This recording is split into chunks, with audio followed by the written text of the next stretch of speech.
आप सभी को नमस्कार and welcome to this yet another very very exciting episode of learning from the masters. और हमारा ये सेकंड बैच है post graduate diploma in direct selling का। एंड सेकंड बैच का ये सेकंड लास्ट एपिसोड है। इसके बाद सिर्फ एक एपिसोड है। और जैसा हमने लास्ट एपिसोड में भी बोला था कि हमने बहुत ज़्यादा एक्साइटमेंट के साथ और बहुत बड़ी बैंक के साथ हमने ये learning from the masters start किया था। बहुत बड़े बड़े डायरेक्ट सेलिंग के जितने भी दिग्गज नेता हैं सभी ने इसमें पार्टिसिपेट किया। और ऐसे ही एक पर्सनैलिटी आज हमारे बीच में फिर से है, क्योंकि हम चाहते थे कि जैसा हमने स्टार्ट किया था लर्निंग फ्रॉम द मास्टर्स को, उसी तरीके से हम इसको एक बहुत अच्छे एक्साइटमेंट के साथ, बहुत अच्छे लेवल के लीडर्स के साथ, बहुत बड़ी पर्सनैलिटीज़ के साथ हम इसको क्लोज करें। और हमारा सौभाग्य है आज कि हमारे बीच में आज ऐसी एक पर्सनैलिटी विराजमान है who is one of the biggest leaders not only in his own company which is RCM. और again RCM is one company जिन्होंने कि हम बोलते हैं कि हिंदुस्तान की रूह तक बिजनेस को पहुंचाया। गांव तक अगर कोई कंपनी है जिसने नेटवर्क मार्केटिंग को पहुंचाया तो उसमें आरसीएम का नाम सबसे ऊपर लिया जाता है। तो ना सिर्फ आरसीएम के एक सबसे बड़े बहुत बड़े लीडर है, अभी तो पूरी डायरेक्ट सेलिंग इंडस्ट्री, हिंदुस्तान की डायरेक्ट सेलिंग इंडस्ट्री, वर्ल्ड की डायरेक्ट सेलिंग इंडस्ट्री में इनका एक बहुत बड़ा मुकाम है। तो मैं चाहूँगा कि हम लोग जोरदार अप्लॉज के साथ स्वागत करें हमारे आज के गेस्ट मिस्टर मुकेश कोठारी जी का। मुकेश जी, आपका बहुत बहुत स्वागत है और it is so good to see you. और बहुत अच्छा लग रहा है आपसे रूबरू होके एक बार दोबारा से। Welcome sir. धन्यवाद कमलकांत जी। और निश्चित रूप से आप जैसे विजनरी लोगों से जब हम मिलते हैं तो हमारा जो ग्रोथ है वो ज़्यादा हो जाता है। और मैं बहुत एक्साइटेड होता हूँ जब एक नई जनरेशन से जब मैं मिलता हूँ। और इसी सोच के साथ एक नई जनरेशन का फंक्शन भी हमने 8 मई को किया था दिल्ली के अंदर, जिसके अंदर 6000 ऐसे यंगस्टर आए थे जो इस बिजनेस में अपना करियर बनाने जा रहे हैं। तो मैं सभी लोगों का बहुत बहुत स्वागत करता हूँ। निश्चित रूप से आप एक ऐसी इंडस्ट्रीज में आ गए हैं जिसे सपनों की इंडस्ट्रीज कहा जाता है। किस काम को हम करें सपने पूरे हो ना हो, लेकिन इस बिजनेस के अंदर कोई आदमी मजबूती से अपने सपने देखता है और बताए गए रास्ते बेसिक और कार्डिनल के हिसाब से काम करता है तो निश्चित रूप से वो अपनी मंजिल को पाता है। मैंने अपने जीवन में जो 23 ईयर मुझे नेटवर्क मार्केटिंग में हो गए हैं और 23 सालों में मैंने अपने बहुत नजदीकी से देखा है कई लोगों को जीरो से हीरो बनते हुए। और कई लोग ऐसे भी आए जो हीरो बनने के बाद कुछ गलतफहमी के शिकार हुए और वो वापस धराशायी भी हुए। मेरा नाम मुकेश कोठारी है और मैं भीलवाड़ा राजस्थान से बिलोंग करता हूँ। 1973 में मेरा जन्म भीलवाड़ा में हुआ था और एक लोअर मिडिल क्लास फैमिली में मेरा जन्म हुआ था। मेरे फादर जो है डिफेंस सर्विसेज में थे और फिटनेस साथ नहीं देती थी, उसकी वजह से उन्हें कंपल्सरी रिटायरमेंट लेना पड़ा। और जब मेरी एज 9 साल की थी तब मेरे फादर रिटायर्ड हो गए थे और उनकी जो पेंशन की अमाउंट आया करती थी 250। मदर जो है अचार पापड़ चटनी बनाकर बेचा करती थी और इस तरह से परिवार का गुजारा चलता था। 6 भाई बहनों की फैमिली का सबसे छोटा सदस्य हूं मैं। और छोटा सदस्य होने के नाते जनरली देखा जाता है कि छोटे बच्चा बहुत प्यारा होता है, दुलारा होता है, लेकिन मेरे साथ ऐसा नहीं था। मैं एक अतिरिक्त जिम्मेदारी के रूप में पैदा हुआ था और मेरे माँ बाप का सपना था कि किसी तरह मैं यानी सबसे छोटा वाला भी पढ़ लिख जाऊं। और उनके सपनों के साथ पढ़ाई लिखाई जारी रखी। पढ़ाई लिखाई में ज्यादा रुचि नहीं रही मेरी कभी भी, क्योंकि जब मैं छोटा था तब मैंने होश संभाला। 6ठी क्लास में आते आते मैं पैसों के प्रति बहुत आकर्षित हुआ, बहुत पैसा कमाना चाहता था। जब बच्चे गिल्ली डंडा और क्रिकेट खेलते थे तब मैं पैसों की बात करता था। और 6ठी क्लास में एज एंटरप्रेन्योरशिप मैंने कदम रखा और मुझे पतंग की दुकान लगानी थी। छोटा बच्चा था, छोटे बच्चे के प्रोडक्ट मेरे दिमाग में आते थे और मैंने 1 रुपया 60 पैसा अपनी पॉकेट मनी से 1 साल में जमा किया, क्योंकि मेरी बात पर कोई बिलीव नहीं कर रहा था, मेरी कोई हेल्प नहीं कर रहा था। तो 1 रुपया 60 पैसा मैंने इकट्ठा किया, अपने बड़े भाई से 1 रुपया 60 पैसा उधार लिया और 3 रुपये 20 पैसा में मैंने एक पतंग की दुकान लगाई। और मेरी ये जर्नी एंटरप्रेन्योरशिप की पहली जर्नी शुरू हुई और मैंने, आपको आश्चर्य होगा कि 3 रुपये 20 पैसे को 3 महीने में डबल कर दिया। 3 महीने वहां से मैंने फिर पीछे कभी मुड़कर नहीं देखा। उसके बाद आम आदमी से हटकर सोते हैं। कहते हैं ना कि लीडरशिप आप चाहते हैं तो कल क्या होने वाला है उसका आज उसके बारे में अनुमान लगाना वही सही तरह की लीडरशिप है। तभी आप अपनी टीम को लीड कर पाएंगे। आपको विजनरी होना पड़ेगा, आने वाले वक्त को पहले देखना पड़ेगा। जब तक आने वाले वक्त को पहले नहीं देखेंगे तब तक आप बड़ा काम नहीं कर पाएंगे। जब 1G टेलीफोन हुआ करते थे वायर वाले, तब वैज्ञानिक 2G के बारे में सोच रहे थे। जब 2G की बात आई तब वैज्ञानिक 3G के बारे में सोच रहे थे।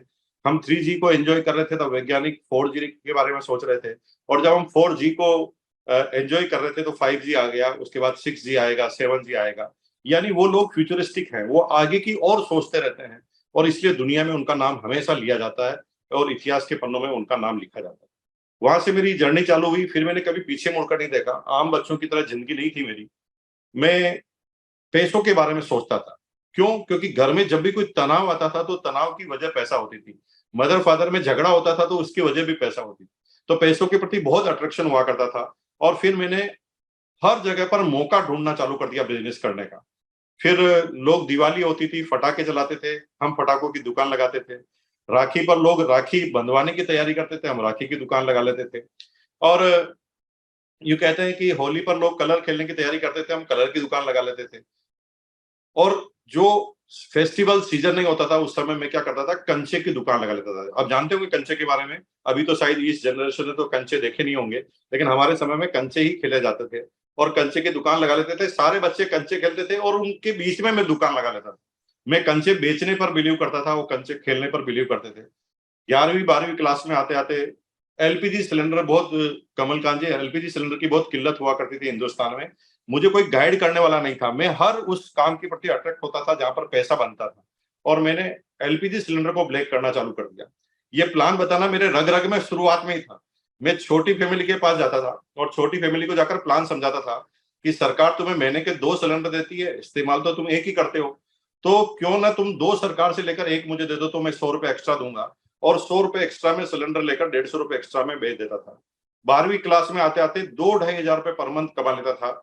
जब थर्ड ग्रेड का जो गवर्नमेंट टीचर थे उनकी सैलरी 998 थी, तब मैं 2200 2,000 रुपए, 2,500 रुपए एक महीने के कमा लेता था। और उस समय 12th क्लास में मैं टीवीएस मोपेड मेंटेन करता था। जब मेरे सारे दोस्त या तो पैदल पैदल आते थे स्कूल में, या फिर वो लोग साइकिल पर आते थे, और मेरे पास टीवीएस चैंप मोपेड हुआ करती थी। और मजे की बात है कि मेरे प्रिंसिपल के पास भी वही हुआ करती थी, और दोनों ही स्कूल के अंदर हम एक साथ घुसते थे। पढ़ाई लिखाई में रुचि नहीं थी। पढ़ाई लिखाई इसलिए करते थे कि पिताजी डिसिप्लिन वाले आदमी थे, डिफेंस के आदमी थे, और डिफेंस के आदमी होने की वजह से उन्होंने क्लियर कट कह दिया है कि घर में रहना है तो मिनिमम ग्रेजुएशन करनी पड़ेगी।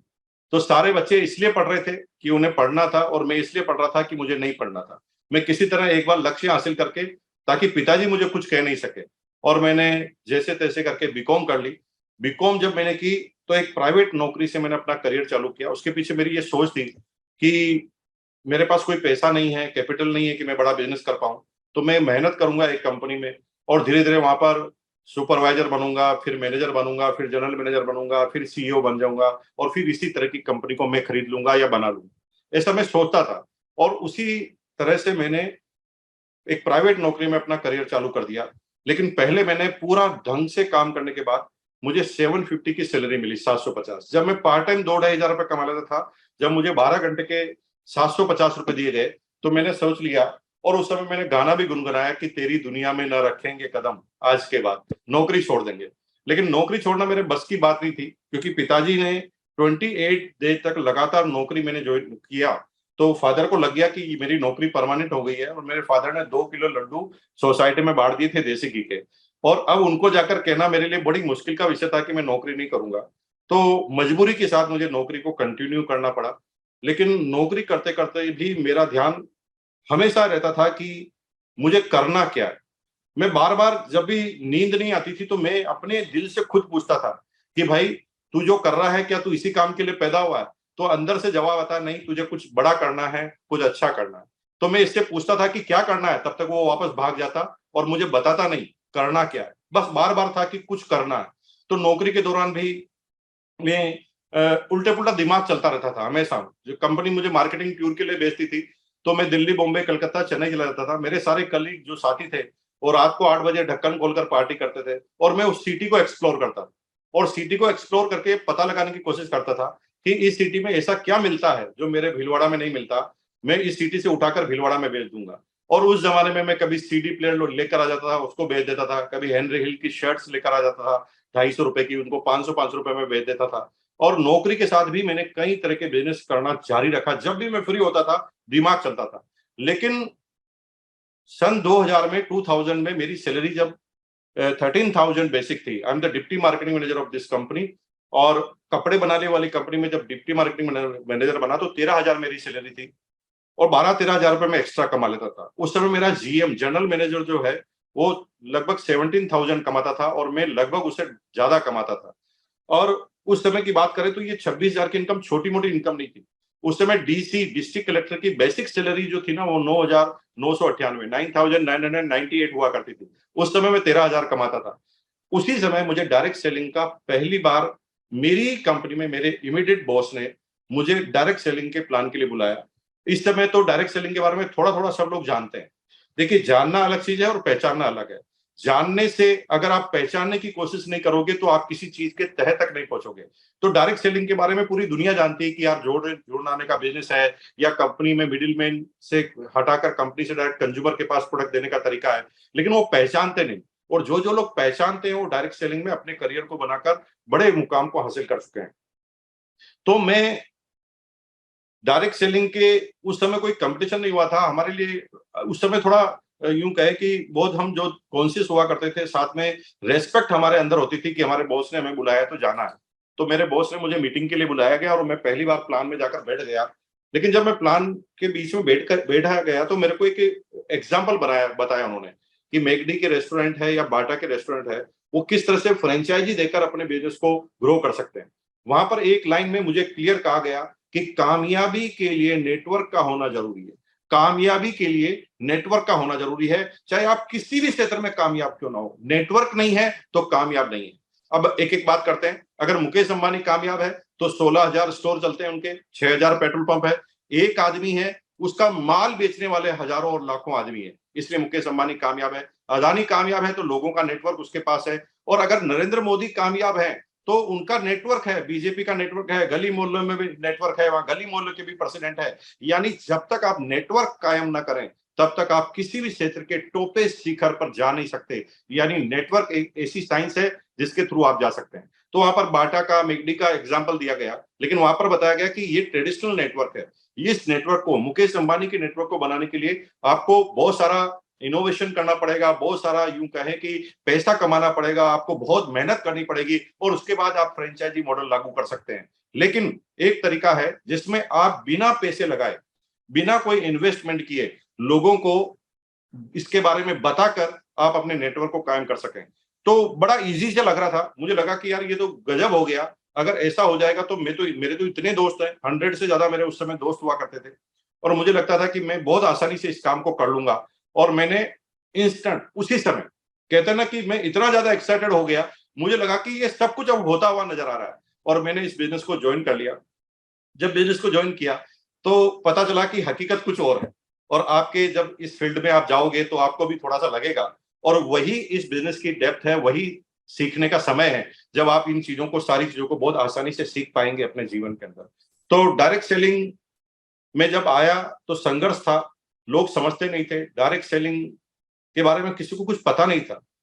लोग उन दिनों स्कीमें चलती थी, कमलकांत जी आप जानते होंगे ना कि स्कीमें चलती थी जिसमें लोग पैसा जमा कराते थे, मेंबर बनते थे और उनका पैसा किसी एक आदमी के पास चला जाता था। जो लोग टारगेट पूरा करने में सक्षम था वो तो पैसा कमा लेते थे और जो लोग सिर्फ प्रलोभन की वजह से आते थे वो सब लोग खत्म हो जाते थे। ऐसी स्कीमें मार्केट में बहुत चलती थी और जब हम डायरेक्ट सेलिंग को लेकर जाते थे तो लोग बाग ये स्कीम के नजरे से ही देखते थे।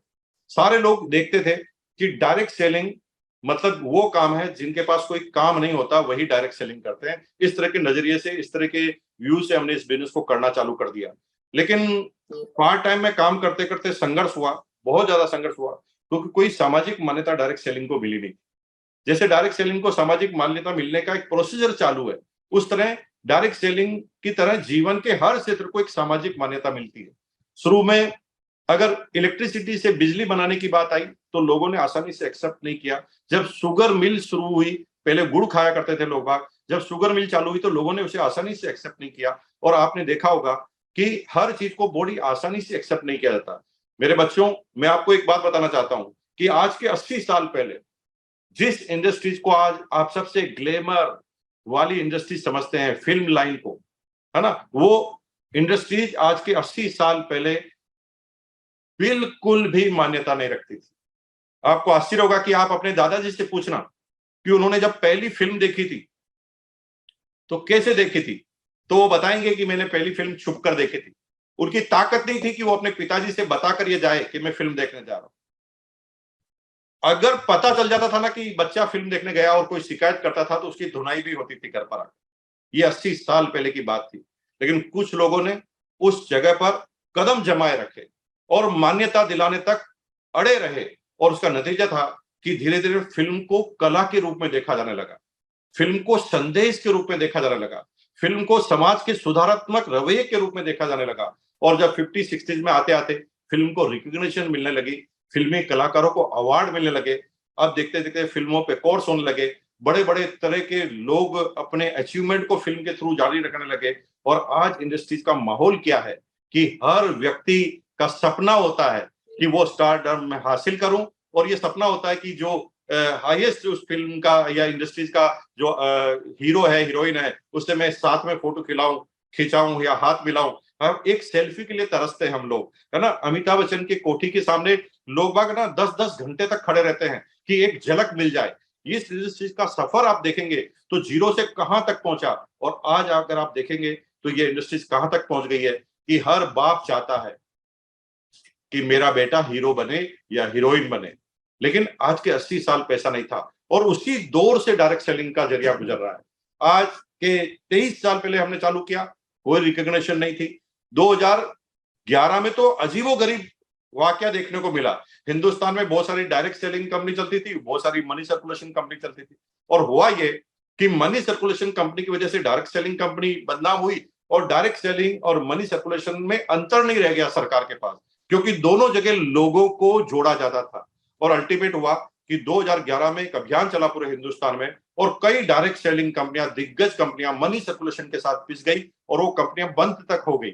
लेकिन ये वो दौर था हमारे लिए जब हमें आंदोलन करना था, उन चीजों को समझना था कि ये डायरेक्ट सेलिंग जो है मनी सर्कुलेशन नहीं है, इसको इससे अलग करना पड़ेगा। और दोस्तों, मुझे गर्व है कि मैं ऐसे आंदोलन में रहा हुआ हूं, और हमने भूख हड़ताल की है। यूं कहे कि रामलीला मैदान में हमने 30 दिन तक आंदोलन किया है, अशोक मैदान जयपुर पर 1 साल तक आंदोलन किया, और सरकार को यह समझने के लिए मजबूर कर दिया कि डायरेक्ट सेलिंग जो है वो एक जरिया है इनकम का, वो एक बिजनेस का तरीका है, वो एक नई टेक्नोलॉजी है, इसको समझने के लिए मजबूर किया। और कमलकांत जी, अक्सर मैंने ये बोला नहीं है लेकिन मैं आपको बता दूं कि 2012 में जब राजस्थान गवर्नमेंट की गाइडलाइन बनी, तो मिस्टर अशोक गहलोत जो उस समय के सीएम थे, अभी भी सीएम है लेकिन बीच में वसुंधरा जी आ गए थे, तो मिस्टर अशोक गहलोत सीएम थे, और उन्होंने मुझे बुलाया स्पेशली कि यार तुम इतने दिन से बैठे हो, 6 महीने 7 महीने हो गए, 8 महीने हो गए, ऐसा क्या है आरसीएम, दूसरा काम कर लो ना, तुम दूसरा काम करो। तो हमने उन्हें बताया कि आपने सिर्फ ये बताना है कि डायरेक्ट सेलिंग आप क्या जानते हैं। मैंने उनसे पूछा तो उन्होंने कहा क्या जानते हैं, ये लोगों को फंसाने का तरीका है, गुमराह किया जाता है और लोग पूरे के पूरे बर्बाद हो जाते हैं इस इंडस्ट्री से। तो मैंने उस समय आरसीएम का मेरे पास एक पेन था, पेन लेकर मैंने कैटलॉग से उन्हें प्लान बताना चालू किया। उन्होंने कहा टाइम नहीं है, 2 मिनट में बात खत्म करो। और 2 मिनट में ये बात की कि आरसीएम का एक आटा आता है और उसको हम यूज करते हैं, और इस रेट में आता है और मार्केट में इस रेट में आता है, और इससे कमीशन मिलता है। ये पेन है, मार्केट में 5 रुपए का है, आरसीएम का भी 5 रुपए का आता है और इससे कमीशन मिलता है। तो आटा भी आता है, साबुन भी आता है। उन्होंने बड़े आश्चर्य से मेरे को देखा और कहा कि हमें तो ये समझाया गया कि आप लोगों से इन्वेस्टमेंट लेते हो और इन्वेस्टमेंट लेकर लोगों के साथ फ्रॉड कर देते हो, भाग जाते हो, आप तो कुछ और बता रहे हो। तो उन्होंने, आपको आश्चर्य होगा कि ये रिकमेंडेशन थी दिल्ली से। उस समय डॉक्टर मनमोहन सिंह प्रधानमंत्री थे, और उस रिकमेंडेशन से हम दिल्ली पहुंचे, जयपुर पहुंचे, और जयपुर में संडे के दिन सेक्रेटरीट खुला और हमारे साथ मीटिंग तय हुई, और फाइनली ये डिसीजन हुआ कि आपको क्या चाहिए। पहली बार सीएम ने बोला कि चाहिए क्या, आप क्या करना चाहते हैं। मैंने कहा कि जिसने गलती की है उसे सजा दीजिए, हमें कोई लेना देना नहीं है, हमें डिफरेंशिएट कर दीजिए, डायरेक्ट सेलिंग और मनी सर्कुलेशन स्कीम दोनों अलग अलग है, और अगर आप कुछ करना चाहते हैं तो डायरेक्ट सेलिंग पर गाइडलाइन बना दीजिए। और डायरेक्ट सेलिंग पर गाइडलाइन की जद्दोजहद राजस्थान में शुरू हुई, लेकिन वो आईएएस अफसरों के पास बात गई, उन आईपीएस अफसरों के पास बात गई जिन्होंने ये कार्रवाई की थी, और उन्होंने अपने जीवन में कभी डायरेक्ट सेलिंग पढ़ा ही नहीं था। उनके सब्जेक्ट में, उनके सिलेबस में, उनके कानून में कहीं डायरेक्ट सेलिंग था ही नहीं। तो उन्हें जब गाइडलाइन बनाने की बात आई तो 3 महीने तक सेक्रेटरीट में फाइलें घूमती रही। कोई एक लाइन लिखता, दूसरा उस लाइन को काट देता, तीसरा एक लाइन लिखता, फिर उस लाइन को कोई काट देता, और लगातार घूमते रहे। तब तक हमारा आंदोलन जारी रहा। और जब चुनाव का वक्त नजदीक आ गया तो हम रेगुलर हर 7 दिन में मंडे के दिन सीएम से लोग मिल सकते थे, और हम हर मंडे के दिन सीएम से मिलने आते थे और प्रोग्रेस पूछते थे। तो वो इतना परेशान हो जाते थे। लास्ट में उन्होंने ये कहा कि यार ये आईएएस अफसर तो कभी भी गाइडलाइन नहीं बना पाएंगे, क्योंकि उनको पता ही नहीं है कि डायरेक्ट सेलिंग होता क्या है। तो मिस्टर कोठारी, तुम ऐसा करो, तुम गाइडलाइन लिख कर लाओ, हम उसे लीगल में चेक करा देंगे और तुम्हें कैबिनेट में पास करवा देंगे। तो कमलकांत जी, आपको बताऊं कि राजस्थान सरकार की गाइडलाइन है ना, वो मेरे हाथ के द्वारा लिखी गई है, और जो जो मैंने लिखा हुआ ना, वो पूरा का पूरा गाइडलाइन के अंदर आ गया। और 2012 में डायरेक्ट सेलिंग की गाइडलाइन चालू हुई, लेकिन फिर भी कुछ प्रदेशों में प्रॉब्लम थी, आंध्रा में प्रॉब्लम थी, केरला में प्रॉब्लम थी, तमिलनाडु में प्रॉब्लम थी, और अल्टीमेट समझ में नहीं आ रहा था। फिर कमलकांत जी सर और हमारे सुरेंद्र वत्स सर, जिन्होंने बेड़ा उठाया, इंडस्ट्रीज के कुछ लोगों ने बेड़ा उठाया, और 2016 में भारत सरकार के द्वारा डायरेक्ट सेलिंग पर रूल्स आ गए। लगभग कानून के बराबर रूल्स होते हैं, एक्ट के बराबर रूल्स होते हैं, और पहली बार गवर्नमेंट ऑफ इंडिया ने माना कि direct selling is the business, और ये एक बिजनेस करने का तरीका है, और रिकॉग्नाइज कर दिया। अब क्या हुआ कि अब डायरेक्ट सेलिंग एक चैप्टर है। अगर कोई आईएएस का एग्जाम देता है तो डायरेक्ट सेलिंग का प्रश्न उससे पूछा जा सकता है, क्योंकि रूल्स के अंदर आ गया है। अगर अब कोई सरकारी अधिकारी भर्ती होता तो डायरेक्ट सेलिंग के बारे में उसको पढ़ना पड़ सकता है, लेकिन हमने जब चालू किया तब डायरेक्ट सेलिंग के बारे में कोई भी जानता नहीं था। और अल्टीमेट क्या हुआ कि 2016 के बाद ये इंडस्ट्रीज को रिकॉग्निशन मिलने लगी। अभी भी एक्ट बनेगा तो और ज्यादा मजा आने वाला है। बस मैं सिर्फ इतना सा कहना चाहता हूँ फ्यूचर के हिसाब से, कि अभी डायरेक्ट सेलिंग को लेकर यूं कहे कि न ज्यादा नेगेटिविटी है न ज्यादा पॉजिटिविटी है, हम न्यूट्रल दौर पर आ गए हैं। लेकिन अभी भी जो पढ़े लिखे लोग हैं ना, डायरेक्ट सेलिंग को बहुत अच्छी निगाह से नहीं देख सकते। लेकिन मेरे कमलकांत जी, वत्स साहब जैसे, या हिंदुस्तान के कई बड़े बड़े लीडरों की तरह जब एग्जाम्पल क्रिएट होंगे, अभी इनकी मात्रा बहुत छोटी सी है, बहुत ज्यादा छोटी है। अगर करोड़पतियों की बात करें तो हजारों में गिना जा सकता है, उससे ज्यादा नहीं है। एक इंडस्ट्री जो करोड़ों का 15-20 हजार करोड़ के टर्नओवर को कर रही है, वहां पर बहुत कम मात्रा में वो डायमंड आपको देखने को मिल रहे हैं। लेकिन जब आप लोगों की सहायता से ये डायमंड मिलेंगे, और उसके बाद अगले 10 साल का जो परिदृश्य मैं क्या देखता हूं, अगले 10 साल में मेरा विजन ये देखता हूं कि 10 साल बाद डायरेक्ट सेलिंग को आप गर्व के साथ बोल सकेंगे, सीना निकाल कर आप बोल सकते हैं कि मैं डायरेक्ट सेलिंग करूंगा। क्योंकि डायरेक्ट सेलिंग साइंस है, उसके जरिए आप जीवन की सारी परेशानियों को और देश की सारी परेशानियों को खत्म कर सकते हैं। जीवन की भी खत्म कर सकते हैं, देश की भी सारी परेशानियां खत्म कर सकते हैं। देखिए क्या क्या मुद्दे हैं जीवन में। मुद्दा है पैसा चाहिए, डायरेक्ट सेलिंग में पैसा है। डायरेक्ट सेलिंग में सिक्योरिटी है कि आप आईएएस हैं तो अपने बच्चे को आईएएस नहीं बना सकते, लेकिन डायरेक्ट सेलिंग में आप अपनी धरोहर अपनी पीढ़ी को दे सकते हैं। यहां पर सिक्योरिटी के साथ आपको ढेर सारा टाइम मिलता है। दुनिया में हर जगह आप पैसा कमाते हैं तो टाइम कम होता है, और यहाँ पर आपके पास टाइम बढ़ता रहता है। अब जैसे मैं हर साल 1 महीने के लिए घूमने जाता हूँ। पिछले 2 साल पहले मैं ऑस्ट्रेलिया में गया था, फिर कोविड आ गया, इस बार फिर जाऊंगा घूमने के लिए। लेकिन मुझे पीछे कोई चिंता नहीं है, क्योंकि मेरे पास समय भी है और पैसा भी है एंजॉय करने के लिए समय को। तो प्यार मिलता है, सम्मान मिलता है। आज कमलकांत सर ने मुझे बुलाया तो एक इज्जत है ना मेरे लिए, आपके लिए। अगर मेरी चीज, मेरी स्टोरी से कुछ इंस्पिरेशन मिले तो मेरे लिए भी तो ये गर्व की बात है कि मैं आने वाली पीढ़ी को तैयार करने में अपना कुछ योगदान दे रहा हूं, चाहे वो 0.1% ही हो, लेकिन मेरा भी कोई योगदान लिखा जाएगा इतिहास में कि मैंने भी कुछ किया है। तो डायरेक्ट सेलिंग में आज के 10-15 साल बाद आप देखेंगे कि अभी किसी लड़की के लिए लड़का हम देखना है तो लड़की के पिताजी बहुत कॉन्शियस रहते हैं और कहते हैं आपका बच्चा करता क्या है। और अभी के माहौल में डायरेक्ट सेलिंग बोल देना तो हो सकता है कि सगाई कैंसिल हो जाए, शादी हो ही नहीं। लेकिन आज के 15 साल बाद कोई लड़का बोलेगा ना डायरेक्ट सेलिंग करता हूं, डायरेक्ट सेलिंग का डायमंड हूं, तो फुल स्टॉप, कोई क्वेश्चन नहीं आएगा। क्योंकि उसे पता है कि डायरेक्ट सेलिंग मतलब इसके पास प्यार है, सम्मान है, इज्जत है, दौलत है, शोहरत है, सर्कल है, सिक्योरिटी है, टाइम है। इतना सारा चीजें एक साथ किसी क्षेत्र में मिल नहीं सकती। ये डायरेक्ट सेलिंग के आने वाले समय का फ्यूचर है।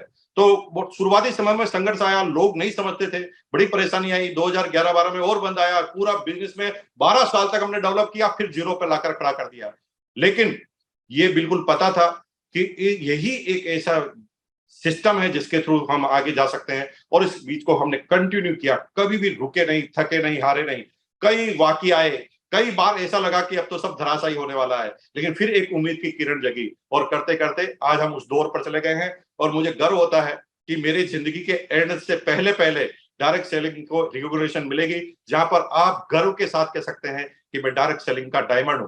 तो 23 साल के बाद आज मैं एक ऐसे समय पर आकर खड़ा हुआ हूं जहां पर सब कुछ आज हमारे पास है। एक समय था जब 750 रुपए की नौकरी थी, जब हम सपने देखा करते थे कि कभी हमारी सैलरी अगर 5,000 भी हो जाएगी तो जीवन में मजे लेंगे।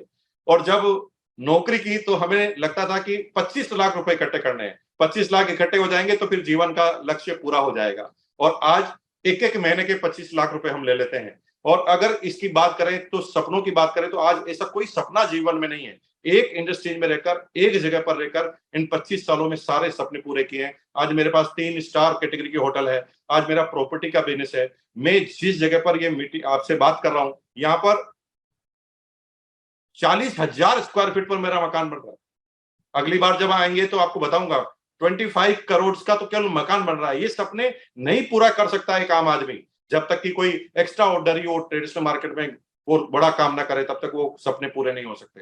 तो डायरेक्ट सेलिंग में वो सारे सपने मैंने पूरे किए, जो कोई भी व्यक्ति सोचता है अपने जीवन में, वो सारे मैंने करके दिखाए। तो मेरी जो बात है, मैं आज अपनी बात ज्यादा नहीं करना चाहता हूं। मैं सिर्फ ये चाहता हूं कि आप में से कुछ लोग क्यूरियोसिटी बस वो प्रश्न करें, ताकि जीवन में कहीं आपके जो आने वाले सपनों में बाधा ना आ जाए।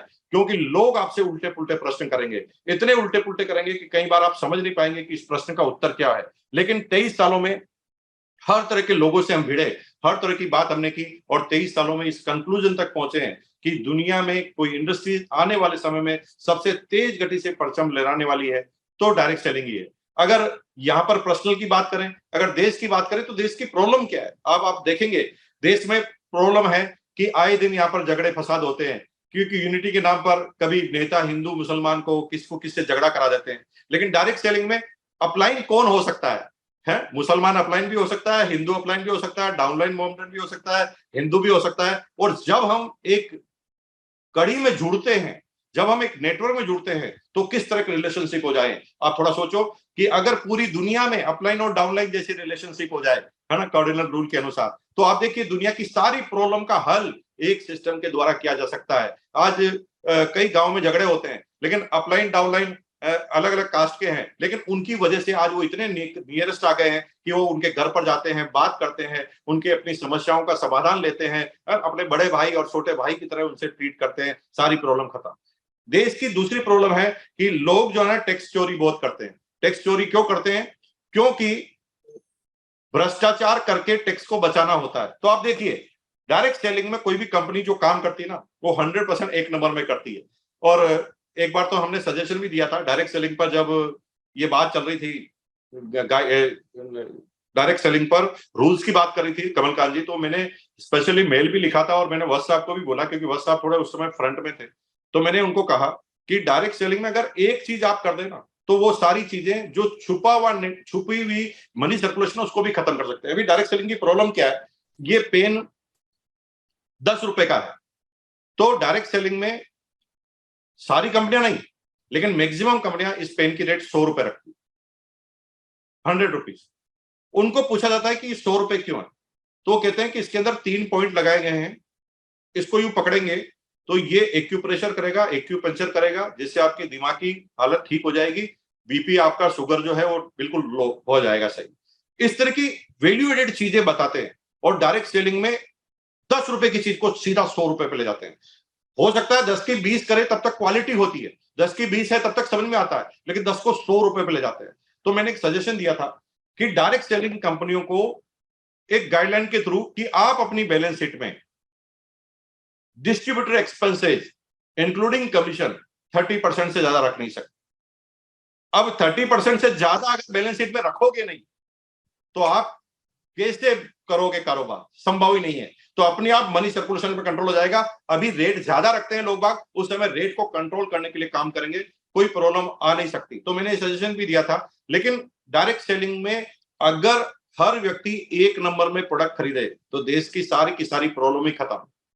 अभी आपको आश्चर्य होगा कि जितनी हमारी जीडीपी है ना, उसका 50% काम 2 नंबर में होता है। अगर 45 लाख करोड़ की जीडीपी है तो ओरिजिनल जीडीपी 90 लाख करोड़ की है, लेकिन 45 लाख करोड़ का टर्नओवर ऐसा घूम जाता है जिसका कोई रिकॉर्ड ही नहीं है, इतना बिजनेस हो जाता है। मजे की बात है कि अगर डायरेक्ट सेलिंग की सारी कंपनियों की शुरुआत होगी तो आज के 45-30 साल बाद, 25 साल बाद गवर्नमेंट को पता चलेगा कि डायरेक्ट सेलिंग कंपनी का क्या योगदान है। डायरेक्ट सेलिंग कंपनी चाहे ना तो भी 1 रुपए का 2 नंबर का काम नहीं कर सकती, क्योंकि हर चीज को उनको पोर्टल पे लानी पड़ती है, बिजनेस को पोर्टल पर बताना पड़ता है, कैलकुलेशन को पोर्टल पर बतानी पड़ती है। तो इस तरह की सारी साइंस को अगर अपन मिला दें तो डायरेक्ट सेलिंग आने वाले समय का फ्यूचर है। डायरेक्ट सेलिंग से बढ़कर कुछ भी पूरी दुनिया में नहीं हो सकता, मेरा ऐसा निवेदन है। मैं ज्यादा लंबी बात नहीं करते हुए मैं चाहूंगा कि मैं थोड़ा क्वेश्चन आंसर का सेशन अटेंड करूं आपका, और आपके मन की जो जिज्ञासा है उनको मैं शांत करूं। बहुत बहुत धन्यवाद कमलकांत जी, धन्यवाद। Thank you very much sir. और आपकी स्टोरी हमेशा की तरह बहुत ही इंस्पिरेशनल है, और हर बार जब भी हम बात करते हैं तो कुछ नई चीजें समझ में आती हैं, कुछ नई चीजें सीखने को मिलती हैं। आज जो आपने बात बताई कि गहलोत जी के साथ आपकी बात हुई, तो ये मुझे ध्यान नहीं है कि मैंने पहले कभी सुनी थी। और इतना बढ़िया आपने थोड़े से समय में, मतलब अराउंड 35 मिनट्स में इतना सारा कुछ आपने अपने जीवन के, अपने दिल को उड़ेल के रख दिया एक तरीके से। और हमें समझ में आता है कि जो भी व्यक्ति ऊंचाई पे बैठा है, वो ऊंचाई पे बाकियों को तो लगता है कि जी पहुंच गए तो पहुंच गए, इन्होंने पहले ज्वाइन कर लिया, बाद में ज्वाइन कर लिया, ये लकी थे या कुछ भी था।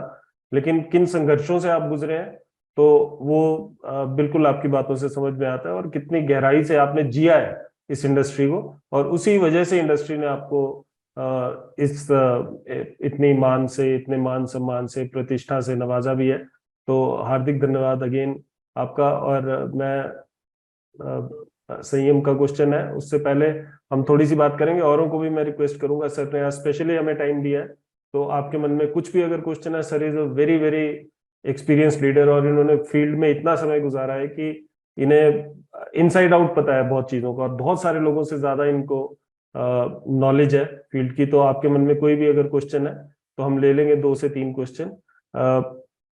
मुकेश जी, हमारा फर्स्ट क्वेश्चन संयम से है, संयम चौधरी, और अगेन आरसीएम से ही संबंध रखते हैं संयम भी, और यस सर, संयम जी राजस्थान से प्लीज। संयम। Thank you so much sir, आज हमको टाइम देने के लिए। एंड सर, जिस तरीके से आप 2011-12 का वो दौर बता रहे थे, तो मैंने भी उसको जिया है। मैं, हमारी फैमिली ने भी वो दौर से हैं, और जोधपुर में मतलब अपना डिपो है। ओके, तो मन्नालाल जी। हाँ, मन्नालाल जी मेरे फादर। उनके सुपुत्र हैं क्या? Okay okay. हाँ जी सर। तो सर, मेरा एक क्वेश्चन सिंपल सा था कि हमारी जनरेशन में हम बिजनेस को, अब मैं भी फुल टाइम कर रहा हूँ, तो सर कहीं ना कहीं एक, जैसे यंग जो लोग हैं, जो हमारी उम्र वाले हैं, तो उनके साथ अदर अपॉर्चुनिटीज भी बहुत अपीलिंग उनको लगती है डायरेक्ट सेलिंग के अलावा भी। तो उनको हम डायरेक्ट सेलिंग में क्या ऐसा एक यूएसपी बताएं कि वो हमारी तरफ अट्रैक्ट हो जाएं और इसको बहुत अच्छी तरीके से समझें। तो यंग लोगों को हम कैसे डायरेक्ट सेलिंग में ज्यादा फास्ट अपन लेके आ सकते हैं? राइट, बहुत अच्छा प्रश्न किया, और ये बिल्कुल मेरे से रिलेवेंट प्रश्न है। मेरी डॉटर ने कम्युनिकेशन में यूं कहे कि डिग्री ली है अमेरिकन कॉलेज से, और वो प्रियंका चोपड़ा की पीआर रही है ना।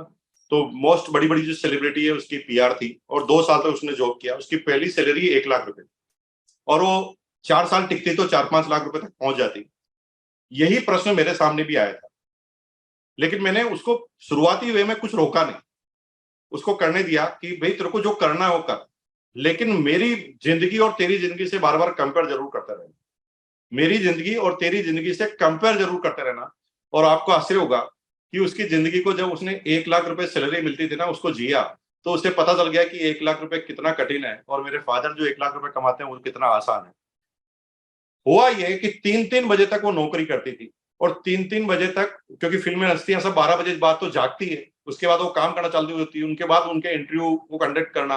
रोज 3 बजे वो सुबह घर पर आती थी, और फिर 2 बजे 1 बजे वापस निकल जाती थी शाम को। ये सारी प्रॉब्लम देखने के बाद उसने कंपैरिजन चार्ट बताया मुझे, और मुझे आगे होकर कॉल किया। उससे पहले मैंने कभी नहीं कहा कि तुझे आरसीएम करना है। मैं कहता था आरसीएम में ये है, डायरेक्ट सेलिंग में ये है, लेकिन मैंने कभी उनको डायरेक्ट सेलिंग के लिए फोर्स नहीं किया। एक दिन अचानक उसका कॉल आया, उसने मुझे कहा कि डैडी मैं ना डायरेक्ट सेलिंग में आरसीएम शुरू करना चाहती हूँ फुल टाइम। मैंने कहा ऐसा क्यों सोचा? तो उसने सारा चीज निकाल के दी। देखिए, एक तो उसका हमेशा एक बॉस है जो उसके टेंशन बना रहता है। दूसरा, कोई भी टाइम की लिमिट नहीं है। अगर आपको आगे बढ़ना है ट्रेडिशनल में तो आपको कितने घंटे काम करना पड़ेगा आपको पता नहीं। अब सीधी सीधी बात, डायरेक्ट सेलिंग में लोग क्यों नहीं आते? क्योंकि आज कोई बड़ी इंजीनियरिंग करता है, आईआईटी करता है, उसको 40,000 50,000 का शुरुआती पैकेज मिलता है, लेकिन इस इंडस्ट्री में जीरो से शुरुआत करनी पड़ती है ना। शुरुआत के जो 2 साल है ना, पता नहीं कैसे निकल जाते हैं, बड़े परेशानी से निकलते हैं हर व्यक्ति के। तो लोग सीधा कंपेरिजन करते हैं उस पार्ट के साथ कि वहां पर सीधा उसको 1 लाख पर मंथ का पैकेज मिल रहा है और यहाँ पर वो पहुंचा नहीं। लेकिन कहते हैं ना, दौड़ है, आप दौड़ते हैं तो एक समय तक आप आगे रहते हैं नौकरी वाले और डायरेक्ट सेलिंग वाले पीछे रहते हैं। लेकिन जब दोनों एक जगह बराबर आते हैं तो उसके बाद इतनी स्पीड होती है डायरेक्ट सेलिंग की कि ये आदमी अपने जीवन में जो चाहेगा तो भी वहां तक नहीं पहुंच सकता। तो डायरेक्ट सेलिंग में आपको सीधा सीधा एक व्यक्ति से पूछे कि तू जीवन में चाहता क्या, उसके खुद के सपने निकालो और वो खुद बोलेगा। जैसे वो बोलेगा कि मैं क्या करना चाहता हूँ, कि पहली बात क्या आदमी बोलेगा, वो बोलेगा मैं 1 लाख रुपए पर मंथ तक, या शुरुआती में मैं 2 लाख रुपए पर मंथ तक पहुंचना चाहता हूँ। पहला ये होगा। दूसरा, मैं लाइफ को एक्सप्लोर करना चाहता हूँ, विदेशों में घूमना चाहता हूँ। वो सारी चीजें बोल दे तो आप उसे सीधा सीधा बताएं कि नौकरी करेगा तो तेरी 2 लाख रुपए सैलरी बढ़ेगी, तो 2 लाख में तेरे को टाइम कितना देना पड़ेगा। यानी एक बॉस तेरे ऊपर हमेशा रहेगा और तू कभी भी अपने स्वतंत्र कारोबार में नहीं जा पाएगा, कभी भी अपनी स्वतंत्रता के साथ सोच नहीं पाएगा। और अल्टीमेट ये होगा कि तेरे पास पैसा भी कम होगा, समय भी कम होगा। तो ये तो हो गया पहला पार्ट जो थ्योरिकल हो गया। दूसरा, जब तक डायरेक्ट सेलिंग में आप यंगस्टर की तरह बिहेव नहीं करोगे तब तक यंगस्टर आएंगे नहीं। हमने जब 6 मई को प्रोग्राम किया दिल्ली के त्यागराज स्टेडियम में, तो प्रश्न आया कि हमने एक शेड्यूल बना दिया। अब हमारे पास 23 साल का एक्सपीरियंस है तो हमने एक एजेंडा कायम कर लिया कि इससे इस तरह से होगा। और फिर हमने एक मीटिंग की, जो हमारे यंगस्टर अचीवर थे उनसे बात की, तो पता चला कि हमारी सोच और उसकी सोच में रात दिन का अंतर।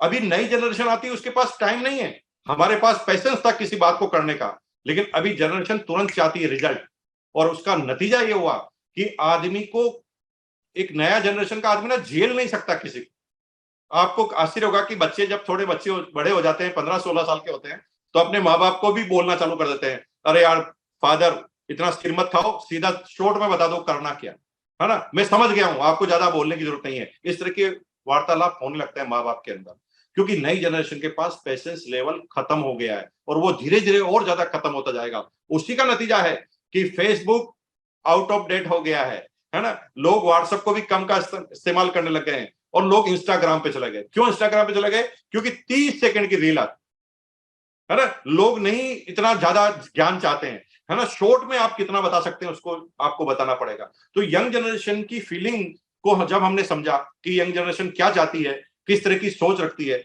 और जब तक इस सोच को नहीं समझेंगे तब तक लोग अट्रैक्ट नहीं होंगे।